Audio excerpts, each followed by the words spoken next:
السمك بيبيض ولا بيولد؟ بيبيض. بيبيض؟ اسال البيض ده. السمك بيبيض ولا بيولد؟ لا بيبيض. قرار النهائي. بيبيض. يولد.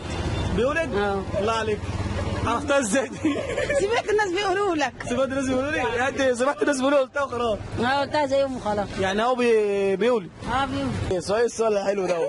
ايه السؤال الحلو ده؟ بينزل بطروخ. بيبيض ولا بيولد؟ ما اعرفش. طب السمك بيبيض ولا بيولد؟ انا فلاح. انت فلاح؟ انت منين؟ من هنا. ما تكملش ما دام وصلت للمرحله دي ما تكملش. السمك بيبيض ولا بيولد يا حاج؟ انا مش عارفه خالص. انت مش عارف ده كان في حد محمد انت بقى كده عمال بتسالنا في جايزه ولا في ايه؟ في جايزه؟ طبعا في جايزه. ناخد على على وشك. لا مش قلمين، عايزين نفطر عندكم. يا مرحبا. عندكم فطار ايه بقى؟ يا نجيب لكم اي فطار. مين اللي بينزل بطروخ؟ السمك. مين اللي بينزل بطروخ؟ السمك بينزل بطروخ، وبعد كده البطروخ بيطلع اللي هو البيض الصغير دوت، والبيض بيطلع. شفته عند عم سموسه.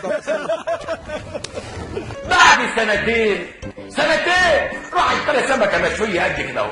ايه رايك بيفتح السمكه ما لقاش الخاتم. عندي بطل. ايه؟ مولود. السمك بيبيض ولا بيولد؟ السمك بيبيض. بيبيض؟ ايه بيولد. اللي عرفك يا عم؟ ايه اللي عرفك؟ جبناه. جبته يعني؟ كلت السمكه بيبيض؟ يعني كل السمك ولا نوع بس معين اللي هو بيبيض؟ لا مش كل السمك يعني. يعني في سمك بيولد وفي سمك بيبيض؟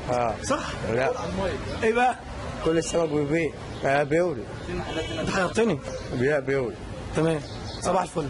وعلى النور معاك. اتفضل خش. ما تطلعش وتسيب محلك تاني. طبعا في جايزه طبعا. زي قطاطه.